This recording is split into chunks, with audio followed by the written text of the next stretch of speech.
E aí, por quê? Porque tu começa a ter uma certa estrutura que te mostra para onde o preço tende a chegar. Tende a chegar. Não é para onde o preço vai, tende a chegar. E aí você vai navegar esse movimento para poder chegar lá. Então tu tem uma amplitude de preço. Tá. Com essa amplitude de preço tu consegue projetar também, se tu estiver certo, quanto você vai fazer de capital. Sim, Tu começa a tangibilizar coisas. perfeito. Tu começa a tangibilizar quanto tu vai fazer de capital, tu consegue tangibilizar quanto você vai fazer de capital num determinado tempo. Então tu começa a construir e a estruturar o teu futuro. Isso muda toda a regra, a regra interna, né? O processo interno do investidor. Mas você consegue medir o tempo também? O tempo médio? É? Estipula mais ou menos ali, Mas, tu pô, consegue ver, porque é baseado no que já passou. Tá, por Elliott também daria pra fazer isso, né? Só que Considerando Elliott, que tem o tempo, só que qual é o enfim. problema do Elliott? É muito subjetivo.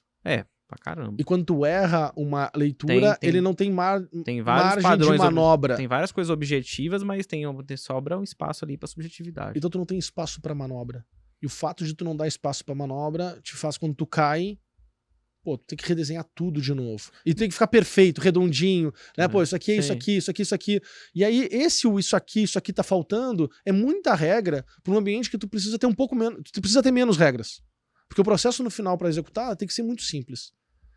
E aí comecei a perceber o seguinte, cara, as coisas, elas, todo movimento de alta, ele é um potencial movimento de baixo. Ele cria, toda vez que o mercado vai subindo mais um degrau, ele vai aumentando o potencial para ele voltar. Sim. Vai aumentando a probabilidade dele corrigir, por exemplo. Só que toda a cabeça das pessoas, conforme o movimento vai subindo, elas se sentem mais confortáveis em comprar. É meio maluco. Então quando tu começa a medir, né, e tu ter níveis onde o mercado possa chegar, tu fala, puxa, aqui tá terminando um ciclo, né? Tá terminando um ciclo onde começou com uma baixa, teve um ponto de alta, teve outra baixa, teve um movimento de alta. Então, pô, nesses níveis aqui, eu tenho aqui uma chance maior de estar terminando um ciclo. Logo, como é que tu começa a interpretar os momentos do mercado e o que tu espera do mercado começa a mudar.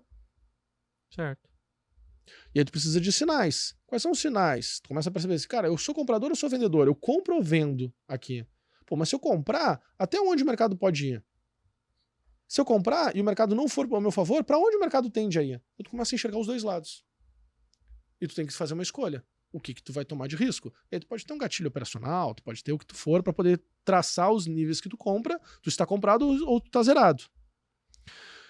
E o ponto mais importante dentro dessas estruturas, M's e W's, e aí que eu construí a geometria comportamental, é o ponto intermediário, que é o ponto B. É o ponto B. O ponto B é o que define as projeções para onde o preço tende a ir. O A é o ponto inicial.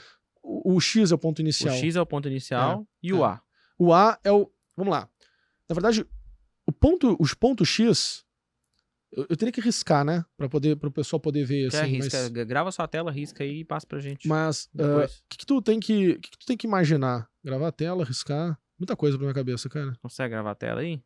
Oi, deve conseguir aqui. Mas vamos junto aqui, ó. Deixa eu mostrar Apple, aqui. Paranauê aí? É fácil, é só meter o REC lá. Ó, 3, 2, 1. Assusta. Aqui, ó. Toda vez que quando a gente pega um movimento do mercado, né? Tu vai... Pô, por que você criou um L? Tem que marcar a caneta aí, senão ele apaga. Tá. Toda vez que tu pensa no mercado, tu tem os movimentos passados que já aconteceram. Sim. Né? Tu tem os movimentos passados. Quando tu tem uma estrutura fechada, tu tem um ciclo fechado, tu já tem a certeza aqui do que aconteceu. Como tu tem o ponto intermediário, que é o ponto B, o X tá aqui. Aqui tá o B. Tá. Aqui tá o C. O ponto intermediário é o quando tu tem a mudança da frequência da perna XA, que na verdade a perna XA é uma perna CD de uma estrutura passada.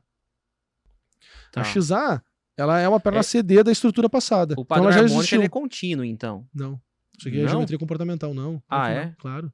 Isso aqui foi o que eu fui redesenhando pra poder criando. operar, claro. Cara, eu fiquei 10 anos Entendi. só operando, sozinho, Tá. no meio do nada. A história é longa aqui. É tempo pra viajar pra cacete. Não, só viajei, só viajei. Só viajei. Isso aqui eu escrevi na Índia, cara. Eu e a Gabriela. Que Em doideira. 2011. Então, não, porque 2011, assim, eu ninguém não entendo conhece. quase nada de Quase padrão ninguém, harmônico. quase ninguém conhece. Aí, tipo, quando tu desenhou isso, é uma perna passada C e D e tal. Eu falei, mas então esse negócio ele é contínuo. Não, Tipo Elliot, né? Porque Elliot, em tese... Elliot é contínuo. Aqui não é contínuo. Porque se aqui fosse contínuo, depois do X, depois do C, tem o D, aqui seria X. Entendi. Não. O que era XA, o que era CD anteriormente, vira XA. E o B... Porque, na verdade, é a mudança de frequência, Vasco. Porque toda força... Toda vez que tu tá comprado no mercado, tu tem uma força potencial de venda. Sim, claro. Exato. E aí essa mudança de polaridade é quando essa força toda que estava comprada no mercado começa a mudar de polaridade, começa a fazer os excessos para baixo. Tá. Tipo CSN. Aham. CSN tá no excesso que não tem condição. Vou ver tá depois, vou analisar depois. Que é isso? Tá então, viajando já. Quando o mercado... Quando chega nos limites, nos objetivos, o que tu faz? Tu sai fora do mercado. O que tu vai esperar? Tu vai esperar um movimento que seja uma perna AB. Porque o movimento do ponto B, o quanto esse movimento aqui ele retorna da perna XA, ele já te dá as potenciais estruturas para o ponto D. Mesmo que o mercado não tenha ainda feito o ponto C. Mas o ponto C poderia romper o topo aí do A, por exemplo. Poderia. Mas tu já tem aqui as projeções do ponto D. Por isso que o padrão harmônico liga o B e o D já, quando você traça o outro, assim. Eu não sei. Eu não vejo essas ferramentas, cara. Não. Porque na verdade... Eu tô especulando. Na verdade, aqui, eu não uso. Eu construí esse pensamento, porque na geometria eu construí naturezas de estruturas. Tá. Quais são as naturezas de estruturas? Primeira, estrutura de expansão. Ela tem um porquê. Ela muda a percepção do participante em relação a o mercado é para cima ou para baixo. Ela muda a percepção do participante. Ela expande. Porque tu vinha num movimento de baixa, tu tá aqui no movimento de baixa. Cara, quando tu tá aqui no ponto C, a galera tem o máximo de certeza de que o mercado é para baixo.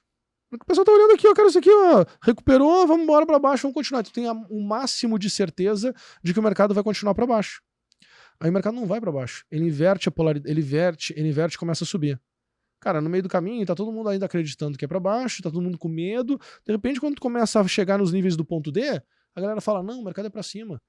Tu pode ver, cara, muda a agência de notícia. Começa a estopeira também do caralho. A estopeira é no meio do caminho aqui. Sim. Tá? Mas quando começa a chegar lá em cima, o pessoal é obrigado a ter que mudar de opinião.